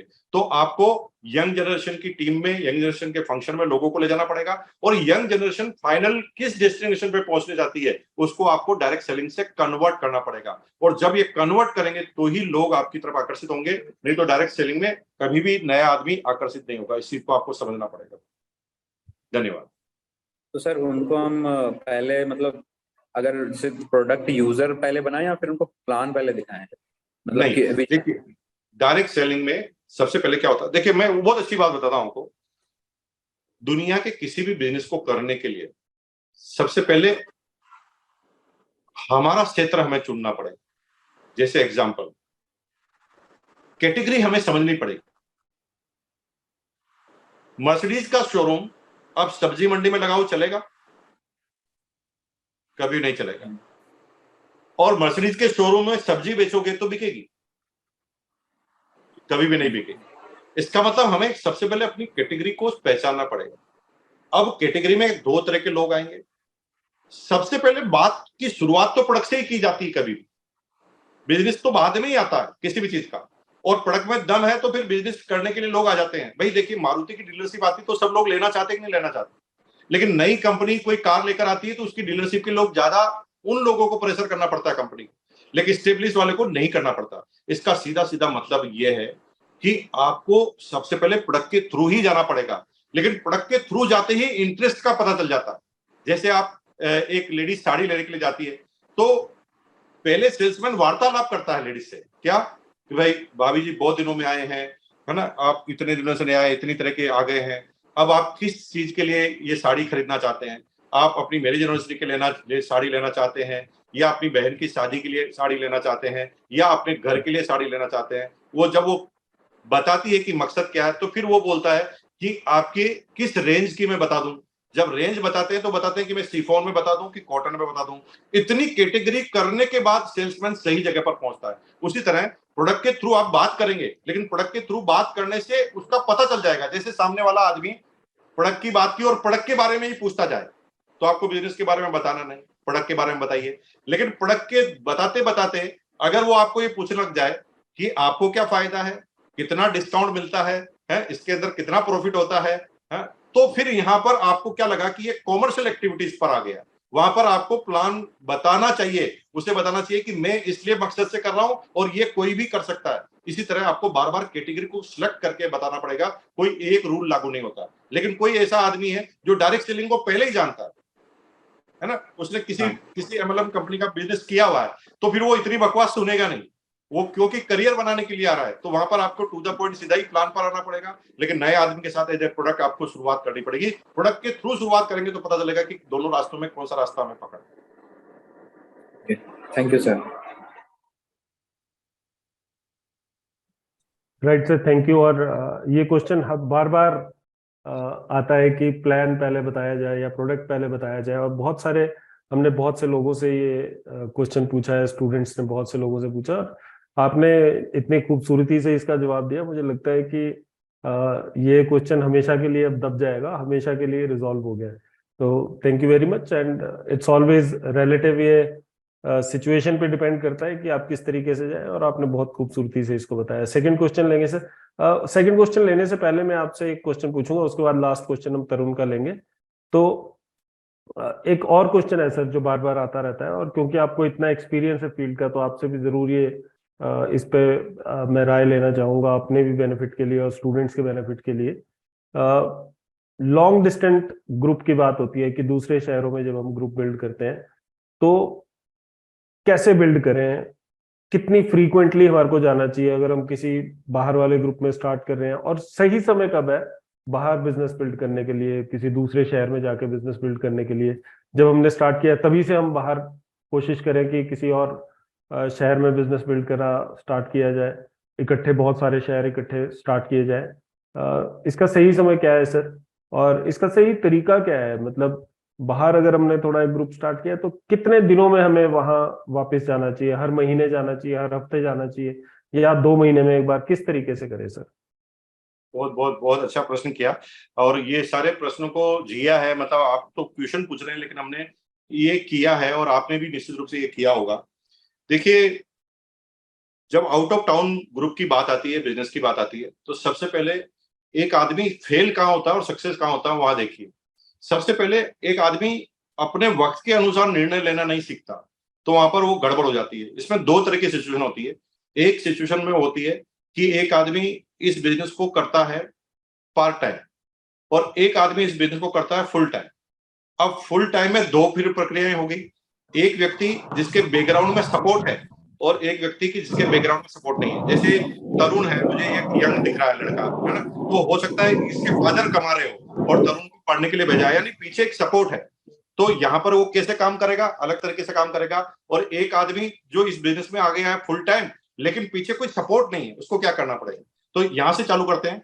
अगर कोई सपोर्ट नहीं है तो आपको डायरेक्ट सेलिंग में रिटेलिंग के थ्रू जाना पड़ेगा, जिसमें आप रिटेलिंग करके आप अपने पैसों को डेवलप कीजिए और उस पैसों को इन्वेस्टमेंट करिए डायरेक्ट सेलिंग में आउट ऑफ टाउन में। आउट ऑफ टाउन में क्या करना है वो मैं बाद में बताऊंगा, लेकिन यहाँ पर वो शुरुआती स्टेज बता रहा हूं कि आपको रिटेलिंग के थ्रू पैसा बनाना है और साथ साथ में नेटवर्किंग करनी है, ताकि आपको किसी से पैसों का सहयोग लेना ना पड़े। लेकिन अगर आप पार्ट टाइम है तो आप निश्चित रूप से पीछे अगर सपोर्ट है और आपको पीछे कोई घर का खर्चा नहीं चलाना है, तो आप फुल टाइम करने के बाद जल्दी और तेज गति से भी सक्सेस हो सकते हैं। लेकिन यहाँ पर आपके फादर के पास विजन होना चाहिए कि जो मैं काम कर रहा हूँ उसके रिजल्ट नहीं आएंगे। क्योंकि कई बार बच्चे परेशान क्या हो जाते हैं कि फादर ना टाइम मांगते हैं, जैसे ट्रेडिशनल बिजनेस में टाइम मांगते हैं, उसे टाइम मांगते हैं कि बेटा तेरे को दिया 1 साल, 1 साल में अगर तू कामयाब नहीं हुआ तो बैक टू पेविलियन, वापस ले लेंगे। और बेचारा वो घबराहट के साथ उस 1 साल में काम करता है। और डायरेक्ट सेलिंग के रिजल्ट ऐसे कोई साइंस नहीं है कि रॉकेट साइंस नहीं है कि एक को एक से जोड़ेंगे तो 2 हो जाएंगे, या मेरा रिजल्ट कब आएगा, ऐसा कोई क्लियर कट नहीं है। तो अलग अलग सिचुएशन में आपको अलग अलग तरह के निर्णय लेने पड़ेंगे। अब बात आ गई आउट ऑफ टाउन में कैसे जाना है और आउट ऑफ टाउन में जाने के बाद करना क्या है। तो आउट ऑफ टाउन में जाना कैसे है, इसके लिए जरूरी नहीं है कि आपकी कोई जान पहचान आउट ऑफ टाउन में होनी चाहिए। मजे की बात यह है कि आप जिस सिटी में हैं उस सिटी में अगर आपने एक व्यक्ति को डिस्ट्रीब्यूटर बनाया तो एक डिस्ट्रीब्यूटर कहां पर कब इस बिजनेस को लेकर जाएगा वो आपके हाथ में नहीं। यानी आप चाहते हैं या नहीं चाहते हैं ये मायने नहीं रखता, क्योंकि आपने किसको ज्वाइन कराया वो क्या चाहता है उसके ऊपर भी सारी चीजें मायने रखती है। कि आप नहीं भी जाना चाहते तो वो भी आपका बिजनेस बाहर चला जाता है। अब दूसरी बात है कि ये बिजनेस चालू कैसे होते हैं। जैसे मैंने कई बार आउट ऑफ टाउन बिजनेस किया, जैसे मुंबई की मेरी पूरी टीम मैं पहले बार एक बार विजिट करके चालू किया था। उसी तरह मेरे हैदराबाद की टीम है उसको भी मैंने विजिट करके चालू किया था। बेंगलोर की टीम को भी विजिट करके चालू किया था। ऐसी कई सिटियां हैं जहां पर मैंने शुरुआत की थी। तो शुरुआत में सबसे पहला जो शुरुआती में जो चैलेंज आता है वो आता है फाइनेंशियल चैलेंज, फाइनेंशियल मैनेजमेंट का चैलेंज। कि आप आउट ऑफ टाउन में जाएंगे तो पैसा खर्च होगा, आप इसको डिनाई नहीं कर सकते। आपको ट्रांसपोर्टेशन की कॉस्ट लगेगी, पेट्रोल डीजल आपका लगेगा अगर गाड़ी है तो, या फिर आपको लॉजिंग बोर्डिंग करना है तो खाना पीने का पैसा आपको लगेगा। लेकिन आपको जाना तभी है जब आप इन खर्चों को निभा पाए। क्योंकि आउट ऑफ टाउन में अगर आपने बिजनेस चालू किया और रेगुलर वे में आपने उसको बिल्ड नहीं किया तो थोड़ी थोड़ी देर में थोड़ा सा फुलाएंगे फिर फुस हो जाएगा, आप उसे आगे बढ़ा नहीं पाएंगे। फ्रीक्वेंटली विजिट के साथ ही आप डायरेक्ट सेलिंग में आउट ऑफ टाउन को चला सकते हैं। अब फ्रीक्वेंटली विजिट किस तरह से होनी चाहिए, मैंने क्या किया था, मैं क्या करता था कि शेड्यूल बनाता था कि मैं मुंबई जाऊंगा और मैं एक दिन में भाग कर नहीं आता था, है ना। मैं वहां रुकता था तो 4-5 दिन मिनिमम रुकता था और 4-5 दिन रुकने के बाद 10-15 दिन के बाद मैं फिर उसको एक शेड्यूल दे देता था और उनको बिजी रखता था टास्क दे देकर। अब क्या हुआ, जब भी मैं सेलेक्ट करता था कि मैं जिस व्यक्ति के लिए जा रहा हूं और मुझे जिस व्यक्ति को एक लीडर कायम करना है, तो जैसे पौधे को लगाकर छोड़ देते हैं तो पौधा ग्रो नहीं होता, ठीक उसी तरह किसी लीडर को ज्वाइन करा देंगे तो वो अपने दम पर काम कर लेगा। 99.99% नहीं करेंगे। शुरुआत में वो कितना भी इंटेलिजेंट है उसके साथ आपको लगना पड़ेगा, क्योंकि वो ये मानता है कि मैंने ज्वाइन कर लिया क्योंकि मैं समझ गया। लेकिन मैं जिसको ज्वाइन करा रहा हूं वो समझेगा कि नहीं समझेगा कोई गारंटी नहीं। लेकिन जब उसके प्रोस्पेक्ट को आप प्लान देते हैं, लेकिन प्लान का नियम क्या है, प्लान आपको किसी भी प्रोस्पेक्ट को प्लान देना है तो रूल नंबर 1, जिसके लिए आप गए हैं उसको हमेशा साथ में बिठाना। जिसके लिए गए हैं उसको साथ में बिठाना है। और आपको आश्चर्य होगा कि पहली डोज कितनी होनी चाहिए, 5 दिन। 5 दिन में 25 प्लान, 20 प्लान, और 20 प्लान में वो आदमी मौजूद रहे जिसके लिए आप गए, ताकि 20 प्लान अगर एक जैसे आपने बताए। प्लान में आपको ध्यान रखना ये कॉपीबल और डुप्लीकेबल होना चाहिए। अगर आपने हर एंगल से अलग अलग तरह का प्लान बताया, प्लान की आत्मा सेम होनी चाहिए। शुरुआत की बात अलग हो सकती है, एंड की बात अलग हो सकती है, ये सिचुएशन पर डिपेंड करती है, लेकिन प्लान की आत्मा अगर सेम रही तो 20 प्लान बताते बताते वो अपने मुंह से कुछ बोलने लग जाएगा। दुनिया की किसी भी यूनिवर्सिटी में, स्कूल में राष्ट्रगान सिखाया नहीं जाता, राष्ट्रगान फिर भी बच्चे को याद हो जाता है क्योंकि लगातार एक जैसी बात बार बार बोली जाती है। तो 20 बार आपने प्लान, एक व्यक्ति जिस लीडर के लिए आप गए हैं वो कर लिया तो अगले 15 दिन के लिए वो प्रिपेयर हो गया। 15 दिन तक वो नेगेटिव नहीं होगा क्योंकि 20 बार उसने सुन लिया है, वो भिड़ना चालू कर देगा लोगों को। लेकिन जब वो भिड़कर अपने अंतिम दौर पे जा रहा हो उस समय 20 दिन के बाद फिर आप पहुंच जाइए। अगर आपने 2-3 वायदे ऐसे कर लिए तो वहां पर स्टेबल होते हुए बिजनेस आपको नजर आएगा और फिर अपनी धीरे धीरे आप समय कम कर सकते हैं। जैसे जैसे उसकी सीनियरिटी बढ़ती जाएगी आप अपने टाइम को कम कर सकते हैं। अपने अपलाइन के बीच के जो ग्रुप हैं उनको भी इन्वॉल्व कर सकते हैं। रेगुलर फ्रिक्वेंटली विजिट करना, लेकिन फॉलोअप सबसे बड़ा विषय है। प्रतिदिन जो नया व्यक्ति है उससे बात जरूर कर लें। हम गलती क्या करते हैं, वो सोच लेगा वही कर लेगा, ऐसा नहीं होता। रोज के उनके चैलेंज होते हैं और रोज के चैलेंज से उसकी एनर्जी डाउन होती है और उस एनर्जी को पर डे बूस्टअप करना ये हमारा काम होता है। रोज एक फॉलोअप करेंगे आपका काम हो जाएगा। फॉलोअप से दुनिया चलती है मेरे भाई। सिंपल सी बात है कि आपको कोई आदमी खाने का इनविटेशन दे लेकिन नीचे शादी का इनविटेशन दे और नीचे लिखे नहीं खाना है, तो आप जाएंगे क्या? फिर आप क्यों जाएंगे, क्या मकसद है? लेकिन जब उसने लिख दिया खाना है और खाने के बाद फॉलो अप कर लिया फोन पर एक बार कि सर आपको जरूर पधारना है, और दूसरी बार और कर दिया, तो निश्चित रूप से आप वहां पर जाना नहीं भूलेंगे। ठीक उसी तरह आप रेगुलर फॉलो अप करेंगे तो वो आदमी की जो नेगेटिविटी है उसको बार बार आप ऑब्जर्व कर लेंगे और उसको फिर अगले दिन के लिए तैयार कर देंगे। तो रेगुलर 5-5 दिन 15 दिन के गैप में 5-5 दिन के लिए रुकना, जब तक कि वो खुद प्लान बताने लायक नहीं हो जाए, और एक बार वो स्टेब्लिश हो जाए, थोड़ा बहुत बिजनेस आने लग जाए, लाइक 1-2 लाख का बिजनेस आने लग जाए, तो इसका मतलब है कि वो इंडिपेंडेंटली काम करना चालू कर दिया, उसकी टीम में लीडर तैयार होना चालू हो गया। उसके बाद आपको टाइम कम करते हुए आपको ट्रेनिंग पर ज्यादा जोर देना चाहिए। अब वो फॉलोअप के लिए, मीटिंग के लिए वो अपनी टीम को संभाल लेंगे। अब उनको रेगुलर वे में छोटी छोटी ट्रेनिंग्स के जरिए, अब जूम मीटिंग आ गई है, जूम के थ्रू आप रेगुलर कनेक्ट हो ही सकते हैं, तो छोटी छोटी ट्रेनिंग के जरिए बेसिक, कोर, कार्डिनल, जो भी आपके सिस्टम में, जो भी आपकी कंपनी में आपके लीडरों ने बताया है, उसके जरिए आपको उसको कनेक्ट करेंगे और रेगुलर टच में रखेंगे, फॉलोअप रखेंगे, तो धीरे धीरे धीरे धीरे ये प्रॉब्लम आपकी खत्म हो जाएगी, बिजनेस स्टेबल हो जाएगा। एक बार आपने किसी को पिन दिला दी तो आपकी जिम्मेदारी डाउन हो जाती है, फिर आप एक दिन भी जाएंगे तो आपका काम हो जाएगा। Awesome, brilliant. बहुत बढ़िया सर, बहुत बढ़िया, और बहुत अच्छे से आपने इसका जवाब दिया। Thank you very much. Last question लेते हैं। तरुण, अनम्यूट करो अपने आप को। यस सर, तरुण बताइए, अनम्यूट कीजिए तरुण। Yes sir. मेरे भी दिमाग में ये सवाल चल रहा था सर, आपने बड़े अच्छे से इसको बताया, मुझे समझ में आ गया। सर मेरा क्वेश्चन ये है कि जब हम प्लान दिखाते हैं तब मोस्ट लोग इसमें इंटरेस्ट नहीं लेते हैं। सर किस तरीके से उनको क्या बताएं कि मोस्ट लोग इंटरेस्ट लें? देखिए, जब आपकी जिस भी कंपनी में आप हैं तरुण जी, मुझे पता नहीं है, लेकिन मैं सिर्फ ये बता देना चाहता हूँ आपको कि कुछ सर्टेन डायलॉग होते हैं, उन सर्टेन डायलॉग से सामने वाले आदमी को मजबूर कर देते हैं कि वो आपसे प्रश्न पूछे, है ना। इसलिए बार बार अभी चौधरी जी ने भी प्रश्न पूछा कि शुरुआत कहाँ से करें, मतलब वो अब माल बेचे कि क्या करें। तो आप इंटरेस्ट कब लेता है आदमी, जब उसकी रिलेवेंट सब्जेक्ट उसको मिलता है तो इंटरेस्ट लेता है। एग्जाम्पल, आपने प्रोडक्ट की बात की, जैसे एक डायलॉग है, आपने बोला कि सर, आपने बात की दोस्ती करके आपने बोला, एक सब्जेक्ट छेड़ दिया कि सर ना 10 में से 5 लोग आजकल स्वास्थ्य की प्रॉब्लम से जूझ रहे हैं। तो कुछ प्रश्न ऐसे होते हैं ना जिनके प्रश्न यस यस में आंसर होते हैं, वो कहे यार एकदम बात सही है सर। आप ये तो आप जानते हैं ना, 10 में से 5 लोग अगर स्वास्थ्य की प्रॉब्लम से जूझ रहे हैं तो उसका कारण क्या है? उसका कारण यही है कि पौष्टिक तत्वों की कमी और सामानों में मिलावट। वो कहा हाँ एकदम सही बात है। और फिर आपने सब्जेक्ट को रिलेवेंट करके प्रोडक्ट के थ्रू बात करना चालू किया, और प्रोडक्ट के थ्रू बात करना चालू किया तो सामने वाले से कैटेगरी का पता चल जाएगा कि ये प्रोडक्ट में इंटरेस्टेड है कि अपने करियर बनाने में इंटरेस्टेड है। अगर वो फाइनेंशियल प्रश्न पूछे तो आपको तुरंत प्लान की तरफ जाना है, और अगर वो आपको केवल प्रोडक्ट के रिलेवेंट प्रश्न पूछे कि सुबह लेना है कि शाम को लेना है कि 2 लेना है कि 1 लेना है, तो आप प्रोडक्ट तक रहिए, तो आप बहुत अच्छी सेल कर पाएंगे। और कई बार ऐसा भी होता है कि रेगुलर परचेजर जो है डायरेक्ट सेलिंग में उतर जाता है।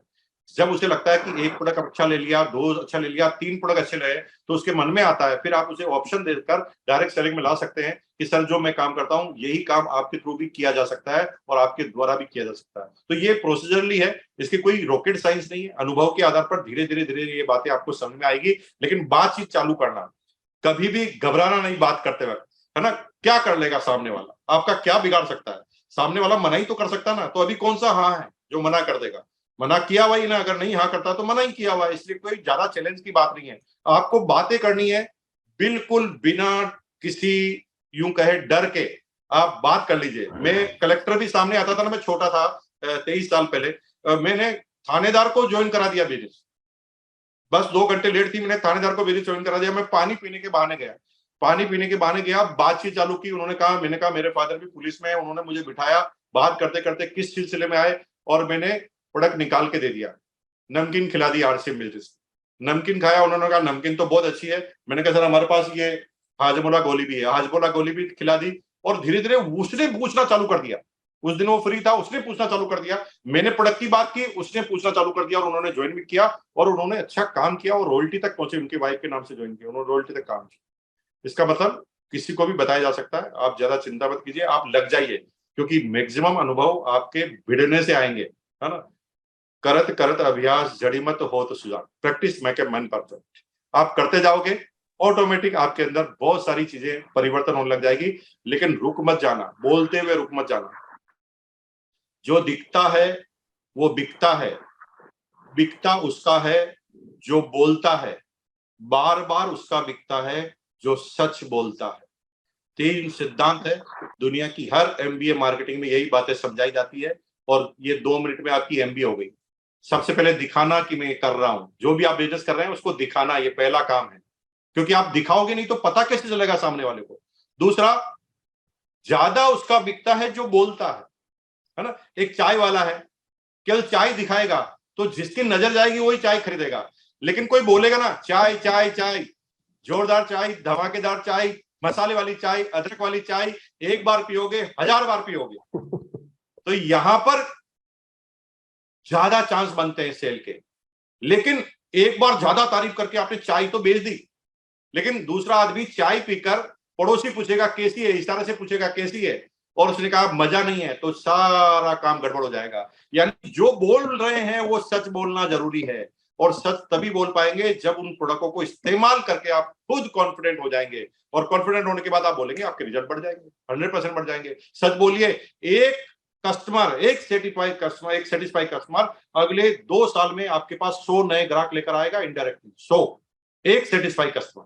तो सेटिस्फाई कीजिए, फॉलो कीजिए। केवल प्रोडक्ट ये मन में मत रखिए कि मैं इसको प्रोडक्ट दे दूंगा तो मेरा काम हो जाएगा, है ना, मैं इसको बेच दूंगा तो मेरा टारगेट पूरा हो जाएगा। आप हेल्पिंग की भावना से जाएंगे कि मैं इसकी समस्या को दूर कर दूंगा, और इसकी समस्या को दूर करने से मुझे इनकम आएगी। अगर ये कैटेगरी में आप जाओगे तो आपको काम करने में भी मजा आएगा। और अगर सिर्फ आप मुर्गा बनाने जाएंगे, उल्लू बनाने जाएंगे, तो थोड़े दिन में हार थक कर इस बिजनेस को छोड़ देंगे। इसलिए कभी भी ऐसा नहीं करना, लोगों की हेल्प की भावना से जाएंगे। लोग धीरे सही लेकिन समझेंगे 100%। जब मैं जब अभी मैं मेरा जो लास्ट प्लान था, जब मैं प्लान दिखा रहा था, तब कई बार ये सवाल मेरे सामने आ चुका कि अच्छा ये तो वही वाला है, तो मुझे एक लोग बता चुके हैं, उन्होंने मुझे बताया था, ऐसे लोग बोलते हैं। ये सही है तरुण जी। ये तब होता है जब आप जाते ही प्लान बता देते। ये प्रॉब्लम कब आएगी? जब आप सीधा ही प्लान बता देते हैं। आप प्लान की बात ही मत कीजिए ना, आप प्रोडक्ट की बात कीजिए। और एक आदमी प्रोडक्ट लेने के लिए तैयार हो जाए तो प्रोडक्ट की बात कीजिए। अगर वो कहता है कि इसके बारे में ज्यादा बताओ तो फिर आप बताओ, अगर वो इंटरेस्टेड है। नहीं तो आप सेल कीजिए ना, अपनी सेल करने से आपका बिजनेस हो जाएगा। डायरेक्ट प्लान बताओगे हमेशा ये प्रॉब्लम में जाएंगे आप। Yes, thank you. Right sir, thank you sir, thank you sir. हमारे साथ डॉक्टर जानकी पटेल भी हैं सर, वो भी एक क्वेश्चन पूछना चाहते हैं। जानकी मैम, वैसे समय हमारा पूरा हो गया है, पर आपने हाथ उठाया तो आपका क्वेश्चन हम जरूर लेंगे, तो फटाफट सर वैसे तो बहुत अच्छा सर ने सारा कुछ समझाया, मैं सारा कुछ ये कर रही थी, लेकिन मुझे तभी एक सवाल आया मन में अभी कि सर अभी सारा कुछ इजी सिस्टम हो गया है, मतलब प्रोडक्ट्स भी इजीली अवेलेबल है, प्रूवन सिस्टम भी है, सारे लीडर्स भी है, सारी कोई भी कंपनी पकड़ लो सारे अच्छे अच्छे पोजीशन के लीडर्स भी है, सारा कुछ है। और देखा जाए तो मार्केट में सारे जितने भी यंगस्टर है जो भी कुछ बनना चाहते हैं वो एम्बिशियस भी है, उसके बाद भी सर वो ये वाला मेहनत नहीं कर पाते जो करना है, मतलब ओरिजिनली कि जुनून के साथ करना है, वो पता नहीं क्यों इतना एनालिसिस में लगे। तो सर मेरा सवाल यही है कि ऐसा क्यों हो रहा है, मतलब लोगों को ये अपना वाई, सब कुछ क्लियर होते हुए भी वाई क्लियर नहीं है, सो वाई, तो ये मुझे जानना है। जानकी मैडम, इसका आंसर तो आपने दिया कि वाई, वो प्रश्न है तो उसका वाई ही क्लियर करना है। देखिए, कोई भी चीज की the importance of the work, किसी चीज की इम्पोर्टेंस हमें पता चल जाती है तो हम करना चालू करते हैं, चाहे दुनिया कितना भी कहे। जैसे 24 आवर्स सभी के पास है, 24 घंटे, है ना। कलेक्टर है तो 24 घंटे, अंबानी है तो 24 घंटे, आपके पास भी 24 घंटे, मेरे पास भी 24 घंटे। यानी भगवान ने एक काम तो अच्छा किया कि सभी को 24 घंटे दिए, 1 मिनट भी किसी को ज्यादा नहीं दिया। लेकिन अब जिसके पास 24 घंटे हैं, वो 10 घंटे काम करने वाले भी अपने आप को बिजी बोलते हैं, 10,000 कमाने वाला भी अपने आप को बिजी बोलता है, 1 लाख कमाने वाला भी अपने आप को बिजी बोलता है, जो 1 करोड़ कमाता है वो भी अपने आप को बिजी बोलता है। लेकिन वो क्यों करते हैं, क्यों नहीं करते हैं? जब किसी चीज का फ्यूचर पता चल जाता है तो करते हैं, या किसी चीज का मकसद पता चल जाता है उस काम को करते हैं। जैसे मुकेश अंबानी के हार्ट में दर्द हो गया, मुकेश अंबानी को बिल्कुल टाइम नहीं है, उसके पास 1 रुपए का 1 मिनट का टाइम नहीं है, लेकिन हार्ट में दर्द हो गया तो क्या बोलेगा? मेरे पास टाइम नहीं है, या डॉक्टर के पास जाएगा? डॉक्टर के पास जाएगा। इंपोर्टेंस ऑफ द वर्क, जब किसी काम की इंपॉर्टेंस हमें पता चलती है तो हम काम करते हैं। कोई भी यंगस्टर जो है वो एनालिसिस करता है वर्तमान में जो काम चल रहा है, दुनिया में सिस्टम हो रहा है, और डायरेक्ट सेलिंग का काम चल रहा है। यहाँ पर उसको एक ही चैलेंज आता है कि डायरेक्ट सेलिंग में लोगों के पास जाना पड़ता है, और वहां लोगों पर जाने के बाद सेल करने के प्रोसीजर में हम चले जाते हैं। और सेल को थोड़ा सा अंग्रेज हमें समझा के गए कि सेल करना थोड़ी मूर्खतापूर्ण विषय है, लेकिन दुनिया में कोई भी व्यक्ति टॉप पर सेल से ही गया है, ये भी एक शाश्वत सत्य है। इससे बिना कोई टॉप पे गया नहीं। सेल का मतलब ये नहीं है कि प्रोडक्ट सेल किया जाए, सेल का मतलब है विचारों को भी अगर आपने आदान प्रदान कर दिया, the sale is completed now. जैसे मैं अपने कंसेप्ट से या मेरे अपने विचारों से आपको सहमत करा दूं, वो भी सेल है। जैसे नरेंद्र मोदी जी भी सेल ही करते हैं एक तरह से। क्या भाइयों और बहनों, तुमने मुझे गुजरात का मुख्यमंत्री बनाया तो मैंने गुजरात में पोर्ट बना दिया, ये बना दिया, ये बना दिया, ये बना दिया, ये बना दिया। तुम मुझे भारत का प्रधानमंत्री बनाओगे तो मैं ये करूंगा, ये करूंगा, ये करूंगा। तो पहले उसने परफॉर्मेंस बताई और उसके बाद बताया फ्यूचर कि मैं क्या करूंगा, तो हमने वोट दे दिया। तो सेल इज कंप्लीटेड नाउ। जब हमने विचारों से सामने वाले को सहमत करा दिया तो सेल हो गई। ठीक उसी तरह से अगर कोई भी सेल कंप्लीट होती है तो जब हम किसी को विचारों से सहमत करा देते हैं या सेल को कर देते हैं, तो अल्टीमेट सेल ही नंबर 1 है। सेल से ऊपर कुछ नहीं है। सेल करना हमेशा यूं सोचा जाता है कि यार मेरे को फिक्स नौकरी मिल जाए 50,000 की, मैं सेल क्यों करूं। तो आपको समझाना पड़ेगा वाई सेल। अरे दुनिया में अगर मुकेश अंबानी टॉप पर है तो सेल करने की वजह से है, अडानी टॉप पर है तो सेल करने की वजह से है। ऐसा कोई एक व्यक्ति किसी टॉप पे बता दो जो सेल करने की वजह से नहीं गया हो। और मजे की बात है, जो भी नौकरी करता है ना, जो 1 लाख रुपए की नौकरी करता है ना, वो भी इनडायरेक्ट सेल ही करता है। एग्जांपल लेता हूं कि रेलवे का एक व्यक्ति है, रेलवे का इंजीनियर, जिसकी सैलरी है 1 लाख रुपए पर मंथ। तो मैंने रेलवे के इंजीनियर को प्लान बताया तो उसने कहा, अरे भाई साहब ये तो फिर घर घर जाकर सेल करना पड़ेगा, लोगों के पास जाके प्रोडक्ट देने पड़ेंगे, ये सेल मेरे से नहीं हो। मैंने कहा सर आप क्या करते हैं? वो मैं रेलवे में इंजीनियर हूं। मैंने कहा सर आप सेल ही कर रहे हैं। वो कैसे? मैं तो इंजीनियर हूं। मैंने कहा आपका रेलवे क्या कर रहा है? तो रेलवे तो सेल ही कर रहा है, सर्विस सेल कर रहा है। और रेलवे की सेल सही चले इसलिए रेलवे ने तुम्हें इंजीनियर बनाया है। यानी हर व्यक्ति की नौकरी सेल की वजह से ही लगी है। सेल होना बंद हो जाए तो आपकी नौकरी बंद हो जाएगी सारी की सारी। अब रेलवे का इंजीनियर इसलिए रेलवे में है क्योंकि रेल टाइम पे चले और रेल की पटरियां और रेल का इंजन टाइम पे चले। तो रेलवे ने तुझे इंजीनियर रखा है रेलवे की सेल बढ़ाने के लिए। तो जब इनडायरेक्ट सेल करोगे तो सैलरी मिलेगी, और डायरेक्ट खुद की सेल करोगे तो आप सेल्समैन बन जाएंगे, आप बड़े बिजनेसमैन बन जाएंगे और खुद की सेल होना चालू हो जाएगी। तो नौकर मालिक के लिए सेल करता है और मालिक अपने लिए सेल करता है। दोनों चीजों को अगर आपने समझा दिया तो अल्टीमेट वो सारी बात समझ में आ जाएगी। वो अब कोई आपको माइक्रोसॉफ्ट अगर कोई कंपनी ले जाएगी तो माइक्रोसॉफ्ट करती क्या है? वो तो अपना सॉफ्टवेयर सेल ही कर रही है ना। और माइक्रोसॉफ्ट ने तुम्हें रखा क्यों? क्योंकि उसकी सेल, अगर माइक्रोसॉफ्ट की सेल होना बंद होगी तो तुम्हें इंजीनियर कौन रखेगा? कोई इंजीनियर रखेगा ही नहीं। तो अल्टीमेट अगर आपने ये सारी चीज समझाई तो धीरे धीरे ही सही एक एक व्यक्ति को ये बात समझ में आएगी। सेल को गर्व का विषय बनाना है, सेल को शर्म का विषय नहीं बनाना है। लेकिन वो पहली बात में सेल को शर्म का विषय ही मानेगा और आपको उसे कन्वर्ट करके सेल को गर्व का विषय में लेकर आता, तो आपके अपने आप काम हो जाएगा। Yes sir, thank you sir.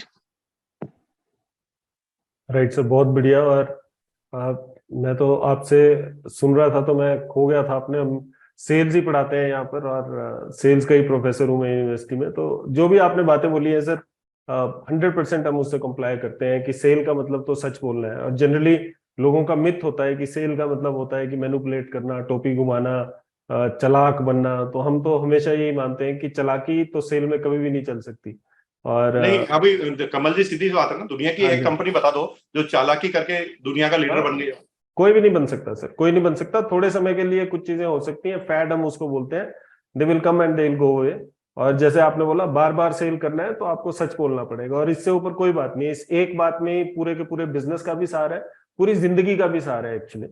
तो आपने इतना समय हमारे लिए निकाला और इतनी जबरदस्त तरीके से, मैं सच बता रहा हूँ आपको कि जो बड़े गूढ़ प्रश्न थे एक्चुअली, जिनके आपने बहुत ही सरलता के साथ जवाब दिए। और सबसे बड़ी बात है कि आपने एग्जाम्पल्स के साथ उसके जवाब दिए, जिससे कि वो जीवंत हो जाते हैं आपके आंसर्स और बहुत जल्दी समझ में आते हैं। और जो जिस सरलता से आप बात करते हैं वो इस चीज का एक प्रत्यक्ष है कि आप क्यों भगवान ने आपको चुना है एक अच्छे लीडरशिप रोल के लिए एक अच्छी कंपनी के अंदर। तो मुकेश जी, आपसे मिलके, दोबारा से मिलके बहुत अच्छा लगा। और हम इन पर्सन दोबारा कभी मिलेंगे, कभी दोबारा हम शूली में एक बड़ा इवेंट कर रहे हैं, तो जैसे ही उसका कुछ फाइनलाइज होता है मैं आपके साथ शेयर जरूर करूंगा, ताकि अगर हमें मौका मिले तो आपके साथ इन पर्सन हम रूबरू हो सकें और थोड़ा सा और हम लोगों को ज्ञान के वर्षा हम लोगों के ऊपर करवा सकें आपके द्वारा। तो thank you very much sir. And Kamal ji, मैं कुछ बोलना चाह रहा था पहले, थोड़ा बताइए लंबा सर, हो रहा है, बताइए। लेकिन नहीं मैंने कुछ आपसे लंबा नहीं पहले है भी सर, कुछ लंबा नहीं है सर, पहले भी बताइए जब मैं please। आपसे मिला था तो मैंने यही कहा था कि मैं इसको अलग दृष्टि से देखता हूँ। आप जो काम कर रहे हैं उसको अलग दृष्टि से देखता हूँ। बेसिकली मैं अपनी कम्युनिटी को बढ़ाने के लिए कुछ भी कर सकता हूँ, और डायरेक्ट सेलिंग के हमारे जितने भी बच्चे आ रहे हैं वो सही तरीके से डायरेक्ट सेलिंग के अंदर आए। डायरेक्ट सेलिंग मूर्ख बनाने का बिजनेस नहीं है, या एक दिन में कोई अरबपति या करोड़पति बनने का बिजनेस नहीं है। ये एक ऐसा काम है जो जन्मों जन्मों को सुरक्षित करने का है। तो मैंने पिछली बार भी कहा कि मेरी जब जब भी सेवा आप मांगोगे, मेरे मुंह से ना नहीं सुनोगे। मेरे को 1 लाख रुपए भी खर्च करके आपके यहाँ आना होगा ना, तो मैं आऊंगा। और मैं नहीं चाहता कि इसमें से मेरे को कुछ मिले। मैं चाहता हूं कि हिंदुस्तान में जो नया आदमी आए ना डायरेक्ट सेलिंग में, वो मजबूती के साथ आए, कमजोर खिलाड़ी ना आए। और जो लोग पढ़ लिख कर आएंगे वो निश्चित रूप से नाम रोशन करेंगे। और कभी बच्चों, आप जब बड़े डायमंड बनो तो हमारा नाम स्टेज से बोल देना, हमारी गुरुदक्षिणा हो जाएगी कि मुकेश कोठारी जी ने भी कुछ समझाया था। इससे ज्यादा आपसे कुछ नहीं चाहिए। बहुत बहुत धन्यवाद। Thank you very much sir. And word speaks for itself. और आपकी जितनी अच्छी छवि है उतनी अच्छी आपकी वाणी है, जितनी अच्छी आपकी वाणी, सब कुछ आपका, आप एक मतलब एक कंप्लीट पैकेज है। और डायरेक्ट सेलिंग इंडस्ट्री भी ने आपको बहुत कुछ दिया है, लेकिन आप भी डायरेक्ट सेलिंग इंडस्ट्री को बहुत कुछ दे रहे हैं। और हम सभी एक दूसरे के पूरक हैं, सभी अच्छे प्रयास में हम एक जुटे हुए हैं। और उसीलिए भगवान ने शायद हमको मिलाया है, क्योंकि हमारी कहीं ना कहीं जो थॉट प्रोसेस है इंडस्ट्री को लेके, जीवन को लेके, वो अलाइंड है। तो thank you very much sir again. और मिलते रहेंगे। हमारा जो ये रिलेशनशिप है ये लाइफ लॉन्ग रिलेशनशिप है। और कुछ लोगों के साथ जब हम मिलते हैं तो एकदम से ऐसा लगता है कि कोई फॉर्मेलिटी नहीं है, और ऐसा लगता है कि हम हमेशा से मिलते रहे हैं। और जैसे बचपन के दोस्त होते हैं जिनके साथ कभी भी हमारा कोई भी हम फॉर्मेलिटी वाली बात नहीं करते हैं, हम सीधे जब भी बात करते हैं तो एकदम से सीधी स्पष्ट बात होती है, और ऐसा लगता है कि हम मिलते ही रहते हैं, हम कोई बहुत दिनों बाद नहीं मिल रहे हैं। वैसे ही आप जैसे गुणी लोगों के साथ भी होता है। और जब भी आप लोगों से मिलते हैं, आप हो गए, सुरेंद्र वस्ती हो गए, और बहुत सारे और लोग हैं जिन्होंने भी 100% अपना सपोर्ट इस इनिशिएटिव को भी दिया है, तो समझ में आ जाता है कि ये इंडस्ट्री के लिए कोई व्यक्ति काम कर रहा है या अपने लिए काम कर रहा है। तो आपके इस प्रयास को भी शत शत नमन है सर। और मिलेंगे, लाइफ लॉन्ग रिलेशनशिप में मिलते रहेंगे। Thank you very much once again for your time. And thank you. Bye everyone. Thank you all of. Thank you.